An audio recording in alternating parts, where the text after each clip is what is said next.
Aleluia. Glória a Deus. Graça e paz, irmãos. Amém? Vamos orar pelas nossas crianças. Vem cá, Heitor. Vem cá, Theo. Vem cá, vem, Gui. Vamos orar por você. Vem cá, Aurora. Tem outro Guilherme lá atrás vindo. Tem 2 Guilherme, viu? Amém? Esqueci de alguém? Querido, estenda sua mão para cá. Vamos aqui abençoar os nossos filhos. O Gui chegou aqui hoje com febre. Ele não está bem. Já orei ali por ele. Vamos orar pela vida dele também, né? Pai, nós queremos agradecer ao Senhor pela vida aqui dos nossos filhos. Pai, que do menorzinho, Pai, a todos eles, que a Tua mão, que a Tua graça, que o Teu favor seja com eles. Pai, nós aqui profetizamos cura, que a febre bata em retirada, que todo mal, Pai, caia por terra. Pai, em nome de Jesus, que nada impeça os nossos filhos de estar na Tua casa. Pai, que nada impeça as nossas famílias de estarem na Tua presença. É o que nós te pedimos, em nome de Jesus. Amém? Vão lá com a tia Miriam. Tia Miriam, todos aí não, né? Me orienta aí. Então a Ana e a Júlia. Isso. Amém. Eu queria ter esse privilégio de ter aula com a vovó, irmão. Isso deve ser bom demais, né? Não deve? Não é ruim, não. Queridos, eu quero aqui justificar 2 ausências. Presta atenção em mim, não presta atenção nos meninos, não. Hoje seria a pastora Tárcia para estar aqui conosco. Quem se lembra? Poucos. Pastora Tárcia está com um problema de saúde em casa e ela precisou declinar dessa agenda, mas ela tem o nosso respeito, o nosso carinho, né? E assim que eu conseguir reagendar, marcar com ela, eu quero muito que a gente possa, né, contar com ela aqui. Também está ausente, né, minha metade, talvez seja a maior parte. Hoje, pela manhã também, a Renata não conseguiu vir. Ontem ela não andou bem, né, não estava bem, melhorou de ontem para hoje. Está melhor, mas sem condição de estar aqui na igreja. E eu confesso para os irmãos que até assustei quando ela falou que não ia vir, porque vem de qualquer forma e vem mesmo. Né? E eu falei, amor, como é que você vai estar no louvor com a cabeça explodindo, cantando, lá dentro da igreja com barulho? Não dá. E realmente ela ficou. E se ela ficou, me preocupa. Mas Deus é Deus. Queridos, nós estamos vivendo desafios esses dias. Até comentei aqui com a Raquel, né, mamãe do Guilherme, que às vezes pode ser uma dengue. Fez o exame, deu negativo. Ele já foi no médico 2 vezes e não tem nada. Hoje me bateu de tarde uma mão fria, um pé gelado, irmãos, um estado febril. Eu tomei um dipirona para vir para a igreja. Eu sei o que é isso, cortar essa febre. Estou bem. Mas é tantas coisas que se levantam, né? A Elci, né, também não está bem, vamos estar orando por ela, me lembra aí, Zé. Então são muitos ataques, né? Muitas coisas tentam, né, nos tirar dos caminhos do Senhor, da presença. Obrigado, Zé. Queridos, eu precisei trocar os irmãos aqui, né, pelo Guilherme. O Guilherme, ele é autista e ele não abriu mão de sentar ali. Quem está com febre, a mãe ficou preocupada, né? Então nosso carinho, nosso respeito de contar com vocês aí, né, com essa mudança, mas o Senhor é bom. O Senhor é a causa de nós não sermos consumidos nesse mundo maluco. Amém? Abra comigo a sua Bíblia em 2 Samuel 24. Ô João, eu estou sentindo que eu estou sem... os retornos estão tudo virado aqui, peraí. Deixa eu ganhar um retorno aqui, senão eu não vou conseguir.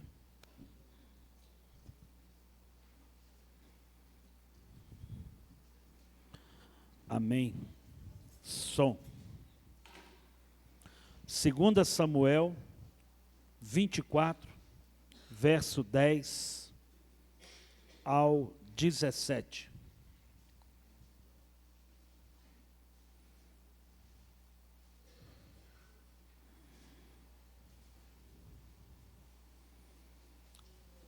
Diz assim a palavra: depois de haver recenseado o povo, Davi ficou com dor no coração.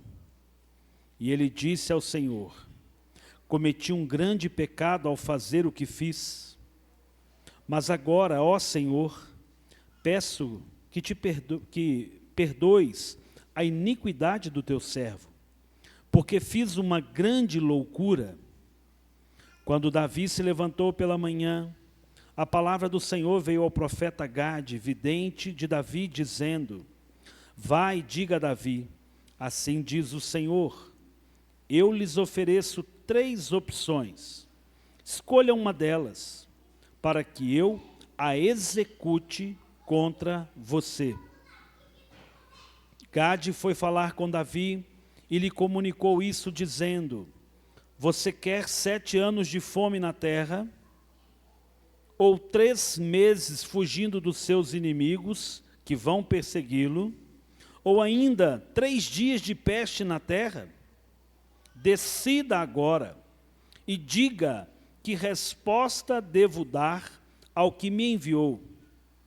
Então Davi disse a Gade: estou muito angustiado, porém é preferível que caiamos nas mãos do Senhor, porque muitas são as suas misericórdias. Não quero cair nas mãos dos homens. Então o Senhor enviou a peste a Israel, desde a manhã até o tempo que havia determinado, e desde Dan até Berseba, morreram 70.000 homens do povo, quando o anjo do Senhor estendeu a mão sobre Jerusalém para destruir. O Senhor mudou de ideia quanto a este mal, e disse ao anjo que fazia destruição entre o povo: basta, retire a sua mão. E o anjo estava junto à eira de Araúna, o Jebuseu. Ao ver o anjo que feria o povo, Davi falou ao Senhor e disse: eu é que pequei, eu que fiz essa perversidade, mas estas ovelhas o que fizeram? Que a tua mão seja contra mim e contra a casa de meu pai. Até aqui. Pai, nós te louvamos, te bendizemos. Pai, agradecemos ao Senhor pelos teus feitos, pelas tuas maravilhas. Pai, que o teu Espírito Santo tenha liberdade de falar com a tua igreja. Pai, que o teu Espírito Santo ministre em cada vida. Que a paz do Senhor, que é sobre todo entendimento, seja sobre todos.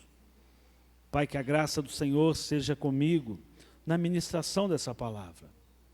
Que essa palavra ao término possa ser remédio, possa ser transformadora, possa ser rema, em nome de Jesus.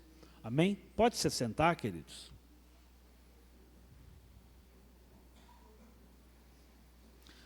Queridos, eu sou muito preso ao texto, e eu gosto de fazer pergunta para o texto, e eu gosto de construir pensamentos, e eu gosto de ver a alma de Davi, quanta nobreza, quanta postura. Aqui é um contexto, Davi, rei de Israel, ele manda fazer um censo. Olha, eu quero que vocês contem quantos homens nós temos no nosso exército. Eu quero saber quantos homens de guerra nós temos. Eu quero saber quão forte nós somos. E ali, os homens são contados. Se você olhar o verso 9, nós estamos falando aqui de 800.000 guerreiros que eram de Israel e 500.000 de Judá. 1.300.000 soldados. Esse texto ele é muito rico e muito lindo. Embora Davi seja um homem de uma alma profunda, um homem forte, ele se equivoca, ele erra, derrapa na curva, faz o que não era para fazer. E muitas das vezes, eu e você fazemos a mesma coisa. Quando vemos um desafio, as dificuldades da vida, nós queremos avaliar as nossas condições, a nossa força, a nossa inteligência, a nossa conta bancária, o que nós temos para entrar num desafio, na guerra, o que é que vem contra nós e se nós damos conta da nossa própria força. O que Davi estava fazendo com o senso é, em outras palavras, eu preciso de Deus ou nós temos homens aqui o suficiente para fazer? Se eu tenho soldado o suficiente, eu não preciso nem orar. Vou resolver esse trem eu mesmo. E muitas das vezes, nós, servos do Senhor, colocamos o Senhor à prova na nossa vida, fazendo o que não deveria fazer. Pastor, mas não tem nada a ver, só contou as pessoas. Todo bom rei, todo bom administrador, ele precisa saber. Queridos, isso é verdade. Eu, como administrador, e que eu gosto, Peter Drucker, pai da administração, vai dizer, quem não mede, não controla. Mas isso funciona muito bem para a ciência. Para a fé, não. Eu e Deus somos a maioria. Você e Deus é a maioria. E a gente precisa entender essa verdade. O seu problema nunca será maior que o seu Deus. Nunca. O nosso Deus é maior. O nosso Deus é suficiente. Aqui, quando nós vemos no verso 10, logo que Davi faz o recenseamento, ele percebe, eu cometi um grande pecado. Eu, Davi, fiz uma grande bobagem. E ele se inconforma, porque 70.000 pessoas morreram pela sua decisão. Queridos, hoje a igreja faz muito isso, a igreja mata muitas vidas, muitos ministérios. Muitas pessoas, igreja não é essa instituição, não é esse prédio. Muitas pessoas, muitos servos, fazem um grande desserviço à obra de Deus e matam muitas pessoas. Se eu não me engano, dia 14 de abril, está lá na minha rede social, é um dos vídeos mais vistos, acredito, esse ano, e ela chama Jesus com Depressão, e eu mostro lá um Davi, que é culpado da morte de 75, 85, me falha agora, sacerdotes. Sobre a vida de Davi, havia uma culpa da morte de vários homens de Deus. E ali tem toda uma aplicação, e agora aqui sobre a vida de Davi, meu Deus, 70.000 vidas. 70.000 vidas. Eu gosto da matemática, de 1.300.000 pessoas, 5,8% de mortes. É muita gente. É muita gente. Queridos, nós, eu e você, fomos chamados a produzir vida. Nós somos os detetores, aqueles que carregam o oráculo de Deus, o favor de Deus, a graça de Deus. Eu olho para Davi, e Deus é generoso. Eu vou colocar sobre você 3 sentenças. 7 anos de fome na terra, o pecado era de Davi. Mas toda a terra ia passar fome. Ou 3 meses fugindo do inimigo, ele ia fugir sozinho? Não. Todo o povo de Israel iria fugir. Ou ainda, 3 dias de peste na terra. E eu gosto da resposta de Davi. Eu prefiro que a mão do Senhor seja pesada com a minha vida do que cair na mão do homem. Eu sei quem é meu Deus. Eu sei que as misericórdias do Senhor são a causa de nós não sermos consumidos. E Ele é Deus. E eu prefiro a mão dEle. Ele é Pai. E o Pai que ama corrige, vai ser uma correção. E a gente precisa entender isso. E eu gosto dessa oração, desse lugar que eu me coloco para falar assim, Deus, por que o Senhor não foi contra mim e não contra as pessoas? Por que o Senhor executou tantas mortes? Por que eu não pereci? Por que o Senhor não trouxe a morte? Irmãos, como é bom a gente ser verdadeiro com Deus. Triste quando nós não sabemos conversar com Deus. Irmãos, nós temos que ser verdadeiro com Deus. Senhor, eu não aprovei o que o Senhor fez, me incomodou, não gostei, mas eu sei que o Senhor é Deus. Mas me mostra, fala comigo, me traz a esse lugar de conhecimento do Senhor, de relacionamento com o Senhor. Irmãos, eu tive um chefe na empresa última que eu trabalhei, né? Que eu saí já há 3 anos. E eu sempre fui verdadeiro com o meu diretor. Alisson, você vai fazer isso. Eu falei, não, concordo não. Isso aqui vai dar esse problema. Você tem razão, Alisson. Por isso eu fiquei lá quase 21 anos. Eu estava lá para poder apoiar, para poder dar a ele ajuda, sustento. Eu tinha o todo de um entendimento naquilo que eu fazia e eu podia contribuir com ele. E nem sempre você concordar com tudo quer dizer que vai fazer bem para a sua casa.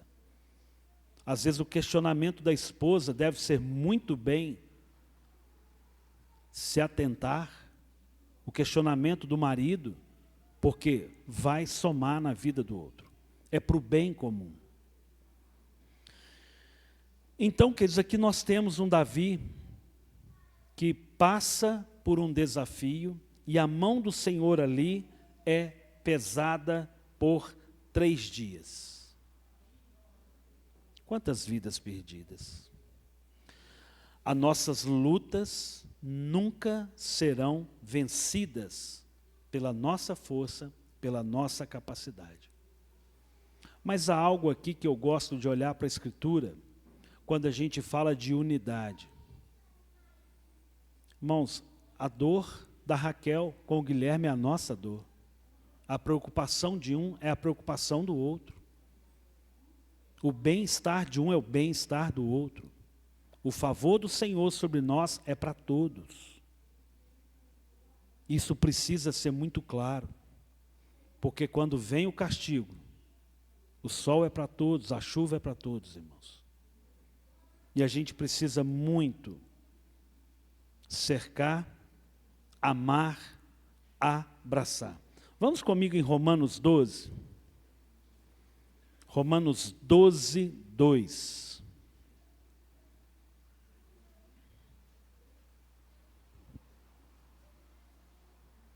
Romanos 12, 2.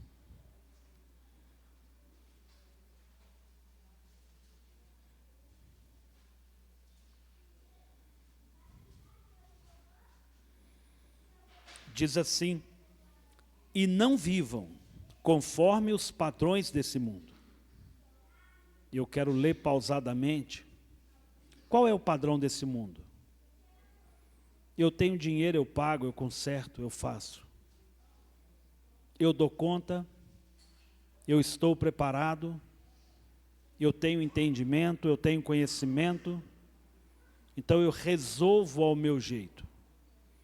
Eu não vou aceitar, eu não vou ouvir, porque eu tenho propriedade. Irmãos, Romanos 12, 2. Eu não devo viver aos padrões do mundo, e o padrão do mundo é 1.300.000 soldados. Uau! Nós somos muito fortes, somos muito capazes. Esse é o padrão do mundo. Isso não serve para a nossa vida.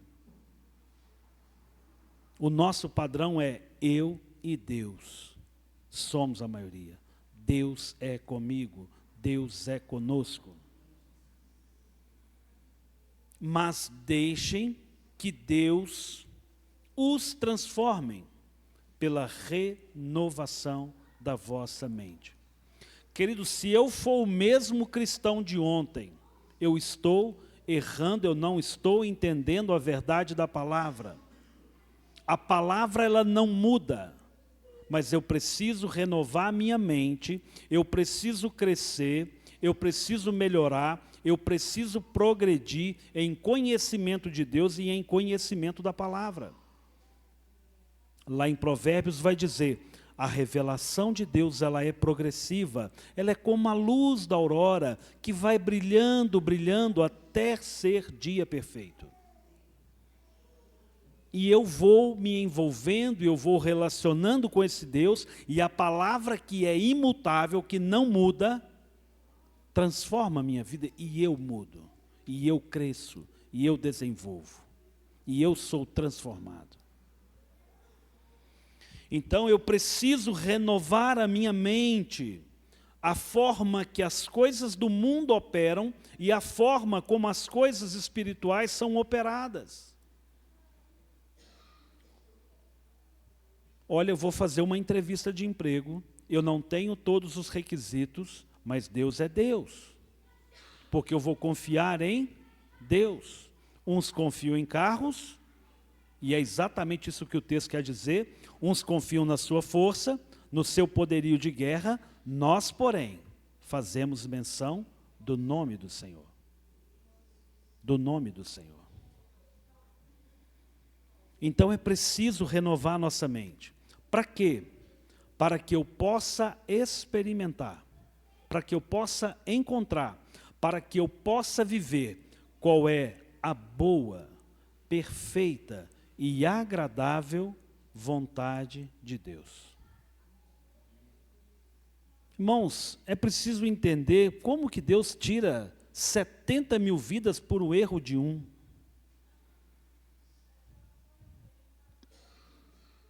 É preciso você parar e entender como esse homem continua sua vida, sua fé, após um acontecimento desse. Como eu e você continuamos cristãos quando o nosso pneu do carro fura.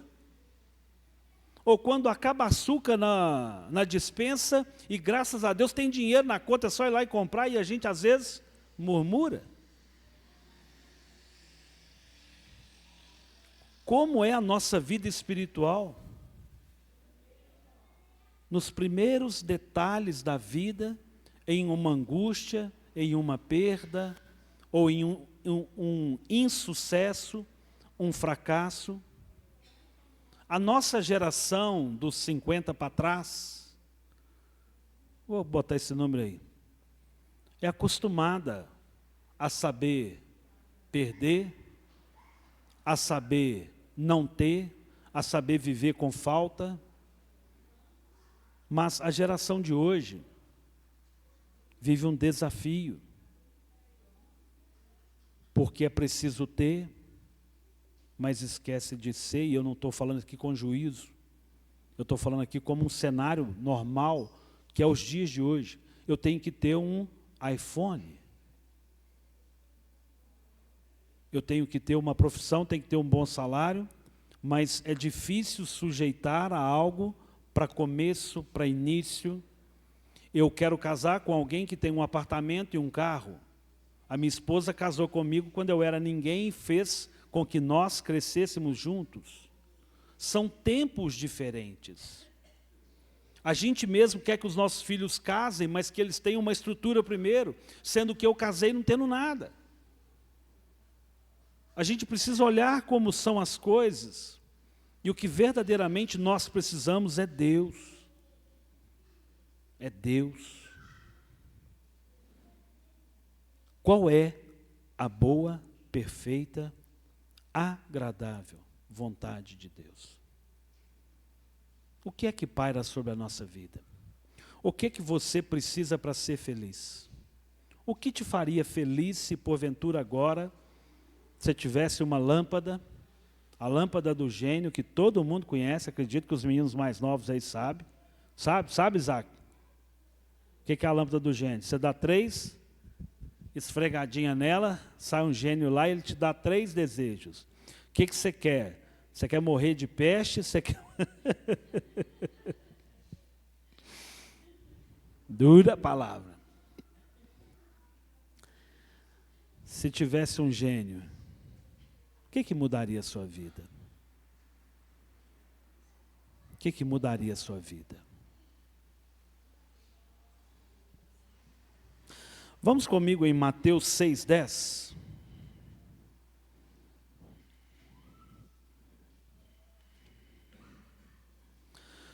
Mateus 6:10.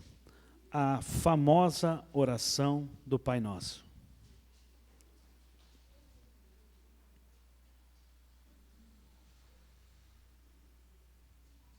Diz assim: venha o teu reino, seja feita a tua vontade. Seja feita a tua vontade. Assim na terra como nos céus. Irmãos, é impossível imaginar uma vida cristã onde a minha vontade impera. Nós lemos em Romanos que é preciso conhecer a boa e perfeita, agradável vontade de Deus. Aqui Jesus está nos ensinando: Pai, venha o teu reino sobre nós, seja feita a tua vontade, nos céus e na terra e nos céus. Se eu entendo que a vontade do Senhor deve se prevalecer, por que tanta ansiedade para que as minhas coisas aconteçam? Para quê? Não andeis ansiosos por coisa alguma, com o que haveis de comer, de beber e vestir. Olhem os lírios dos campos, olhem os passarinhos. Então, por que, se a vontade do Senhor é que precisa ser verdade, irá ou ser verdade plena sobre nós, por que tanta ansiedade? Por que nós vamos nos consumir? Por que, queridos? Ou a vontade do Senhor, ela não é boa, não é perfeita e não é agradável?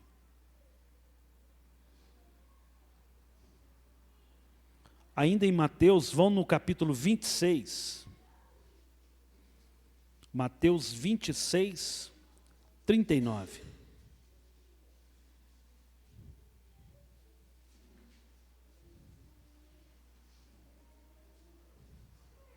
Diz assim: e adiantando-se um pouco, prostrou-se sobre o seu rosto, orando e dizendo: meu Pai, se é possível, que passe de mim este cálice.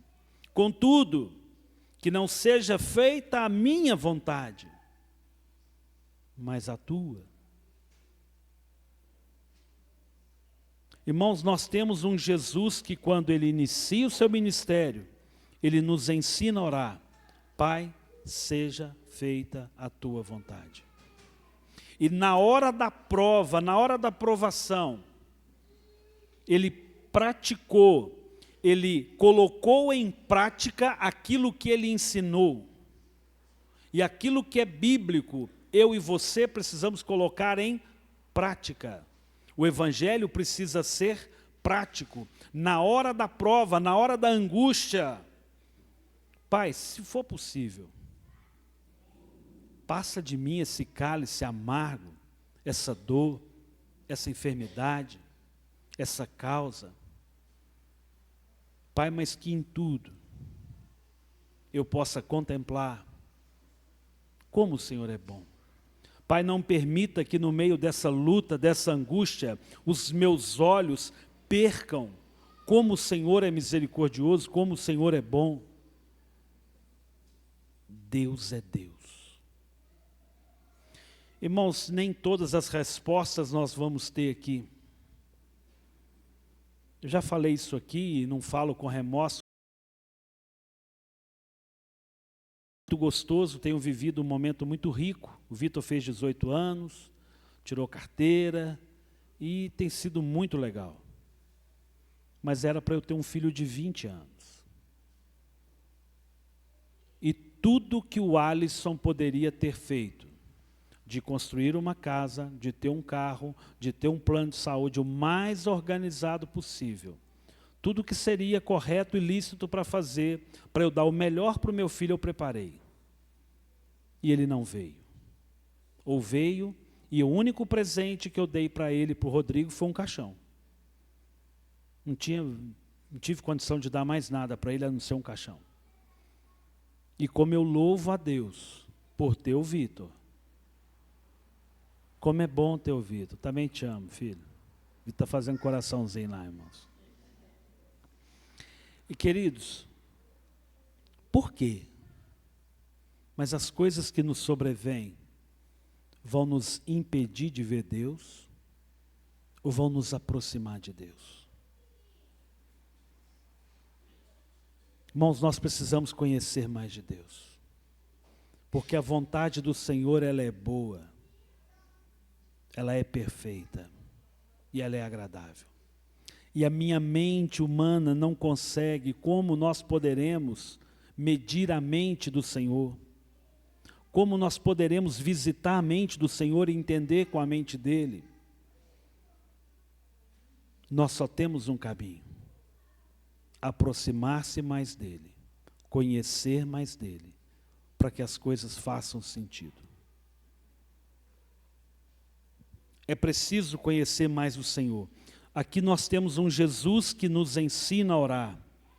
Venha sobre nós o teu reino, seja feita a tua vontade. E aqui, Senhor, se for possível, muda a minha história. Passa de mim esse cálice, mas que a vontade do Senhor seja que sobrevenha sobre a minha vida. O que você passa, o que você está passando, não é para te tirar da presença do Senhor, não é para diminuir Deus na sua vida, mas eu e você precisamos enxergar mais de Deus. É preciso perceber, se aperceber mais de Deus. As nossas decisões são um perigo quando nós tomamos a decisão de fazer censo. Quando a gente começa a medir as nossas capacidades, os nossos recursos, e queremos tomar decisões pautadas nisso. Nós precisamos fazer decisão no Senhor. Como é bom poder ouvir ao Senhor, ser direcionado por Ele. Vamos comigo em 1 Coríntios, caminha mais um pouco para frente aí, 1 Coríntios 10. Eu quero pegar um pouco da mensagem de hoje de manhã.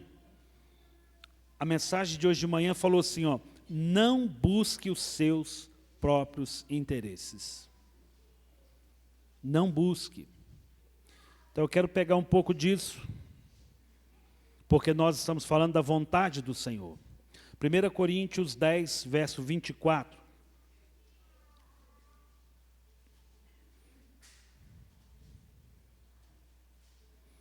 Eu quero ler o 24 e o 33, ok? Ninguém busque o seu próprio interesse, e sim o de seu próximo. Ninguém busque o seu próprio interesse, e sim o do seu próximo. Verso 33. Assim como também eu procuro em tudo, apóstolo Paulo dizendo, ser agradável a todos, não buscando o meu próprio interesse, mas o de muitos, para que sejam salvos. Irmãos, o evangelho não é o meu interesse, não é as minhas convicções, não é a minha razão. Não cabe um evangelho do eu acho. Eu preciso viver a palavra e que eu não devo buscar o meu próprio interesse, mas é o interesse comum. E eu gosto quando o apóstolo Paulo fala assim, olha, assim como também eu procuro em tudo ser agradável a todos. Irmãos, o cristão é generoso. O cristão ele é diferente, ele é destacado. O cristão é alegre, é transformado. Ele vai passando a luta dando glória a Deus, porque ele tem experiência, ele tem motivação em Deus. Os que esperam no Senhor renovam as suas forças. Está pesado, tem luta, tem desafio, mas eu renovo as minhas forças no Senhor. O choro dura uma noite, mas a alegria virá ao amanhecer. A Brenda me perguntou, pastor, e a Renata? Não está bem ainda, o senhor não vai levar ela no médico? Irmãos, Deus vai agir, Deus vai fazer. E se Ele não fizer? Ele é Deus, a gente canta aqui. Se Ele não fizer, Ele é Deus. Irmãos, nós precisamos viver uma vida de evangelho. Eu não sei quanto tempo eu tenho para pregar a palavra. Eu não sei quanto tempo dura o meu ministério.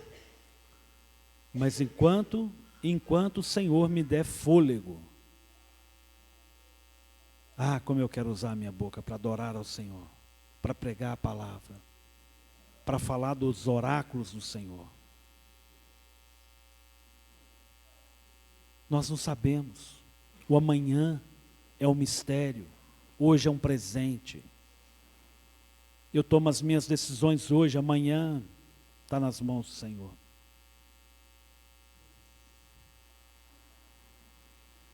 Não dá para viver um evangelho de uma busca de interesse pessoal. Não dá. Vamos voltar em Samuel. Vamos lá em Samuel 24 de novo, para a gente caminhar para encerrar essa história. Pastor, será que Davi deixou de ter o mesmo relacionamento com Deus? Como que um homem pode se responsabilizar pela morte de 70 mil vidas? Irmãos, é engraçado, mas eu vou te dizer uma coisa.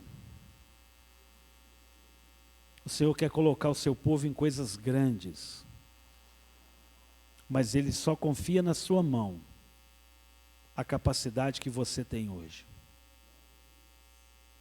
Quando você cresce, o Senhor te confia mais coisas. Isso vale para experiências espirituais, isso vale para recurso financeiro, porque se você não é bom despenseiro, se você não é um bom mordomo da causa do Senhor, o Senhor não vai te confiar. Lembra da palavra dos talentos? A um Ele deu 1 talento, a outro Ele deu 3, a outro Ele deu 5. O que tinha 5 ganhou mais 1 do que não multiplicou, lembra? Porque quando você recebe pouco e não multiplica, e eu não estou falando de dinheiro, Ele não vai te confiar mais coisas. Quando você recebe e você multiplica, quando você é servo, Ele te coloca em lugares altos. Davi já estava sobre as suas costas a morte de vários profetas de Deus. Mas quando ele perdeu ali, não lembro agora se é 75 ou 85, isso vai estar lá em 1 Samuel 22 mais ou menos, mas não precisa abrir lá não. Quando ele passa por esse desafio, ele faz um monte de bobagem, depois você vai lá ver a pregação lá, do Jesus em depressão. Jesus nunca entra em depressão, irmãos. Jesus nunca precisou de terapia. E quando você vê lá, quando Davi passa por esse vale da sombra e da morte, literalmente, que ele entra na presença dos inimigos lá e se faz de louco, sai o Salmos 34. Você já ouviu eu falar isso aqui? E eu amo o Salmos 34, como faz muito sentido para mim. Então, queridos, depois daquela experiência, veio outra experiência maior. E Deus prepara ele para coisas maiores. Mas vamos voltar aqui no verso 17. Ao ver o anjo que feria o povo, Davi falou ao Senhor e disse: eu é que pequei, eu que fiz essa perversidade, mas estas ovelhas o que fizeram? Que a tua mão seja contra mim e contra a casa de meu pai. Irmãos, eu olho para esse Davi e eu vejo um grande homem. E a gente precisa ser responsável pelas nossas decisões. Não adianta eu mentir para mim, não adianta eu querer colocar a culpa em Eva, não adianta eu querer colocar a culpa na Renata, não adianta eu querer colocar a culpa no Vitor. As minhas decisões são as minhas decisões. Corretas ou incorretas, eu vou ser responsável por elas. E eu, no lugar de Davi, eu faria o mesmo questionamento, no sentido, por quê? Vamos pensar, um pecado meu, a Renata fica doente? Senhor, mas por quê? Não tem nada a ver, querido, só estou te conjecturando. Não faz sentido. Como enxergar Deus? Como que você enxerga Deus depois dos seus desafios? Como? Vamos ler o 18? Naquele mesmo dia, para quem se perdeu aí, 2 Samuel 24, 18. Naquele mesmo dia, Gade foi falar com Davi e lhe disse: vá e edifique um altar ao Senhor na eira de Araúna, o Jebuseu. Davi foi segundo a palavra de Gade, como o Senhor lhe havia ordenado. Araúna viu do alto que o rei e os seus homens vinham ao seu encontro. Saiu e se inclinou diante o rei, com o rosto em terra, e perguntou: por que o rei, meu senhor, vem até este teu servo? Davi respondeu: para comprar de você esta eira, a fim de edificar nela um altar ao Senhor, para que cesse a praga no meio do povo. Então Araúna disse a Davi: que o rei, meu senhor, tome e ofereça o que bem quiser. Aqui estão os bois para o holocausto, o debulhador, os cereais, a canga dos bois, para a lenha. Tudo isto o rei Araúna oferece ao rei, e acrescentou: que o Senhor, seu Deus, aceite a sua oferta.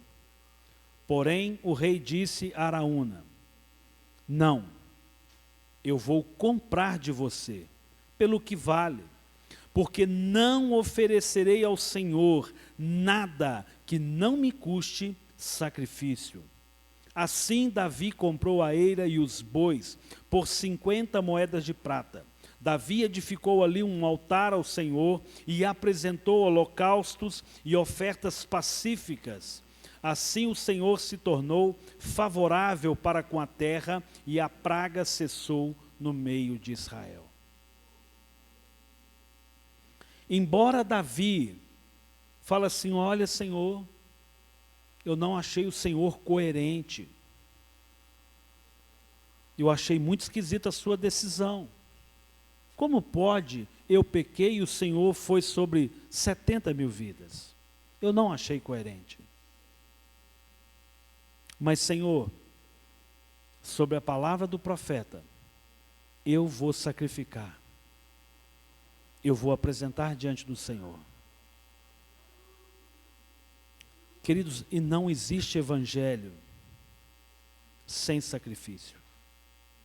Não existe evangelho sem entrega. Não existe evangelho sem transformação de vida. Irmãos, irmãos, não se achegue a Deus de mãos vazias. Não estou falando de dinheiro, irmãos. Quando você vai até Deus, o que há de novo em você? O que há de novo? O que você tem de novo para apresentar diante de Deus? Davi fala: eu não vou oferecer ao Senhor aquilo que não me custe sacrifícios. Olha que legal. Seria um caminho feliz. Uai, tá bom, eu queria comprar a terra, não vou precisar comprar a terra. Eu ia comprar o boi, não vou precisar comprar o boi. Você está me dando até a faca para imolar os bichos já. Você está me dando tudo resolvido. Lembra lá de Romanos 2, 12, 2? De renovar a mente, de não fazer como que o mundo faz? O mundo quer o que? As coisas prontas. Não existe evangelho de coisas prontas. Há uma necessidade de uma renovação de mente, de uma transformação, de me esmerar, de se entregar ao Senhor, de ler a palavra, de envolver com o Senhor, de relacionar com o Senhor. A sua entrega é a sua entrega. Giovanni, a entrega sua não é a da Adriana. A sua entrega é a sua entrega. A sua oferta é a sua oferta. A sua vida é a sua vida. Isso é para cada um de nós, queridos. Eu vou me achegar a Deus hoje diferente de ontem. Não quero ser o mesmo. Eu tenho vergonha de chegar diante de Deus da mesma forma. E se eu pequei, Senhor, eu pequei. Senhor, eu errei. Tomei decisões que não te agradam. Senhor, seja a tua mão sobre mim. Seja o teu juízo sobre mim. Mas que eu possa encontrar misericórdia no Senhor. Que eu possa achar graça no Senhor. Que eu possa ter uma vida transformada no Senhor.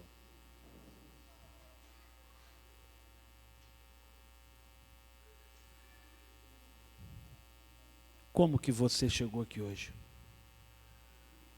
O que você trouxe hoje para o Senhor? Irmãos, esquece coisas materiais. O que nós temos apresentado ao Senhor? Qual talento você recebeu que você está multiplicando? Se você enterrou talento, desenterra rápido, multiplica, porque o Senhor quer te confiar mais coisas. Não pare a sua vida espiritual. Irmãos, como é gostoso quando a gente aceita que a vontade do Senhor ela é boa, ela é perfeita e agradável. Se eu for chorar a perda do Rodrigo, eu não vou viver o melhor de Deus na vida do Vitor. Sábado de manhã levantei, já havia combinado com o Vitor, falei assim: Vitor, sábado nós vamos tomar café lá em Vianópolis. Renata não estava muito bem, falou: amor, eu não vou. Tranquilo. Entreguei a chave para ele, oramos, e ele levou o carro até Vianópolis, já sabia onde era a padaria, parou lá, tomamos um café gostoso, demos uma volta lá em alguns lugares, voltamos para trás. Como que eu vou viver o melhor de Deus? Como que eu vou viver murmurando, se eu não estou enxergando o que Deus tem feito hoje? Como que Ele vai me confiar outras coisas, se eu não sou bom despenseiro, bom mordomo do Senhor hoje, queridos?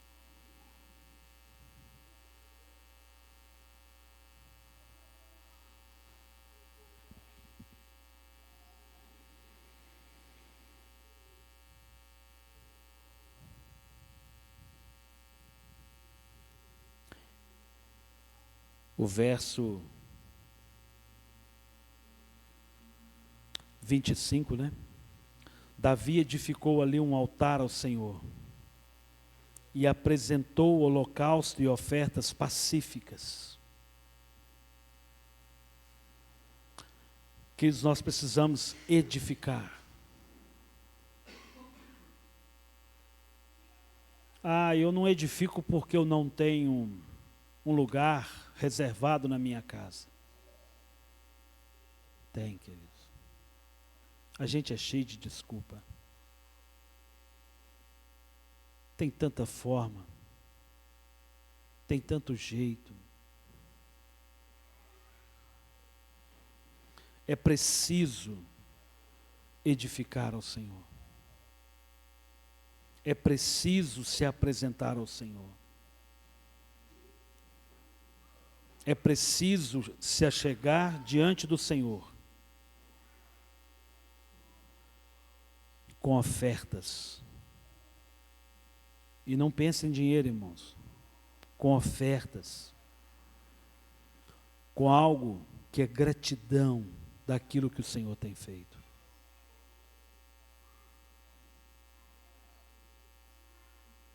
E apresentou holocaustos e ofertas pacíficas. Assim o Senhor tornou favorável para com a terra. Irmãos, aquilo que acontece na minha vida abençoa muitas vidas. Aquilo que acontece na sua vida abençoa muitas vidas. Quando um cristão cai, faz um grande estrago. Mas quando um cristão se levanta, a favor do Senhor, a direção do Senhor. Eu e você somos chamados essa noite a uma entrega. O verdadeiro amor é uma entrega. Vamos comigo em 1 Coríntios 13.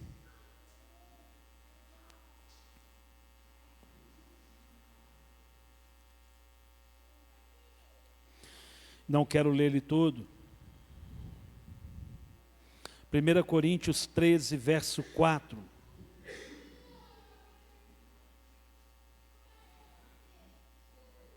Eu vou ler segundo a minha tradução da minha cabeça. Você acompanha comigo. Pastor, o senhor é doido? Não, sou não.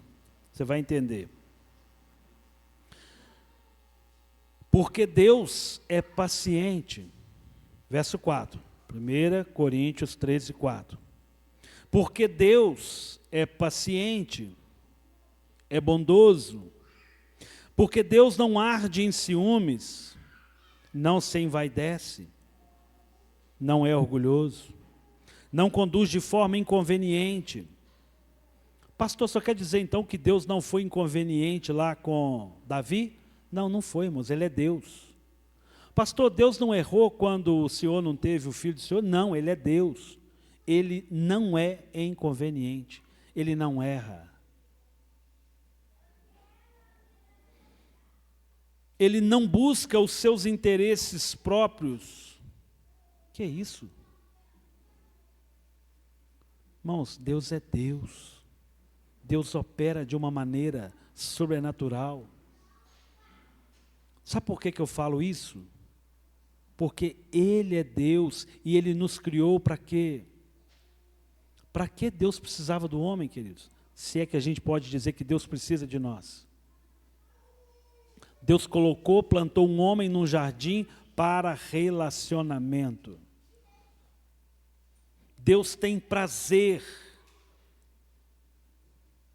de ser, de abençoar, de fazer. Não é por um interesse pessoal, é por um bem comum para nós. Ele se abre a relacionamento conosco.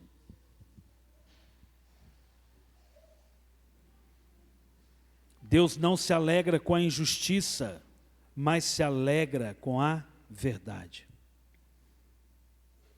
Você acha que Deus não sofre? Você acha que Deus não espera que você mude?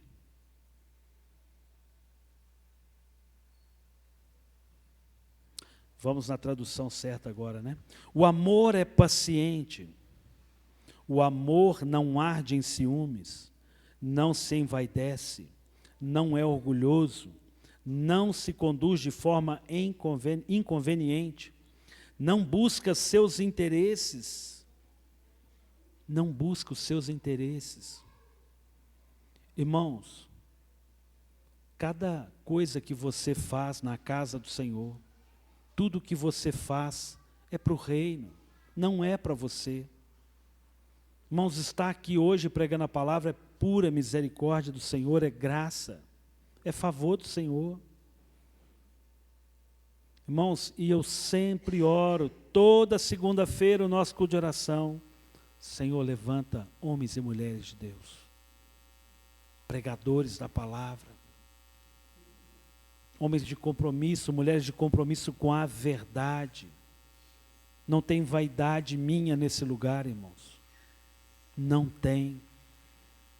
Aquilo que você faz, aquilo que você serve, é para todos. Quem quiser ser o maior, que sirva mais. Irmãos, isso é totalmente contrário. Se eu não for lá em Romanos 12:2, para renovar a mente, eu vou achar que o melhor, o maior aqui é o pastor, e não é, eu sou o menor. Porque eu estou aqui para servir mais. Não busquem os seus próprios interesses. A hora que nós começarmos a buscarmos as coisas do reino, você vai ver quantas verdades, quantas coisas inimaginadas, insondáveis, o Senhor vai realizar na sua casa. Não se irrita, não se ressente do mal. O amor não se alegra com injustiça, mas se alegra. Irmãos, nós cristãos precisamos nos alegrar com a verdade, alegrar com a palavra. O amor tudo sofre, tudo crê, tudo espera, tudo suporta, tudo suporta, tudo suporta, tudo suporta, suporta.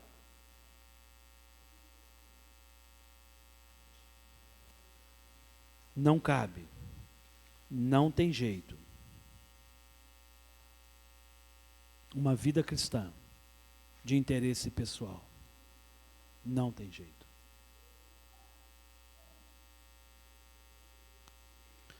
Feche seus olhos.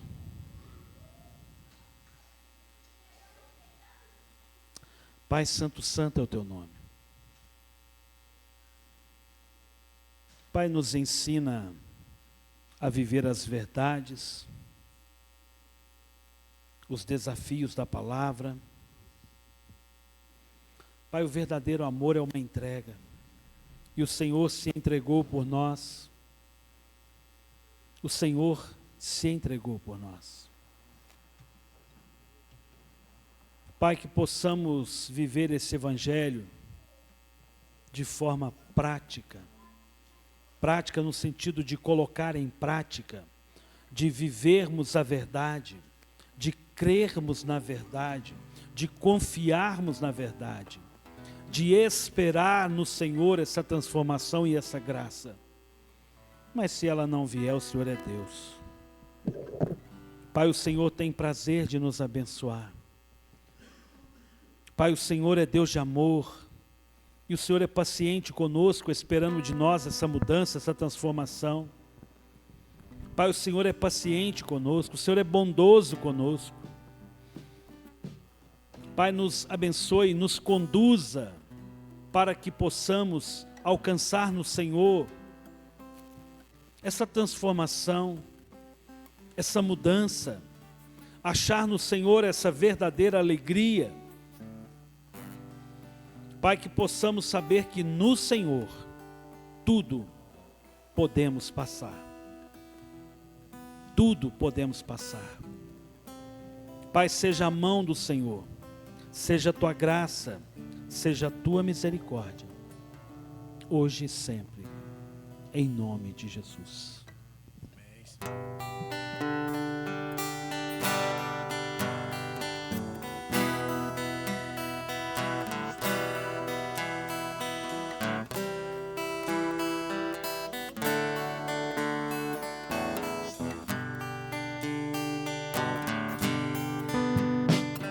Teus olhos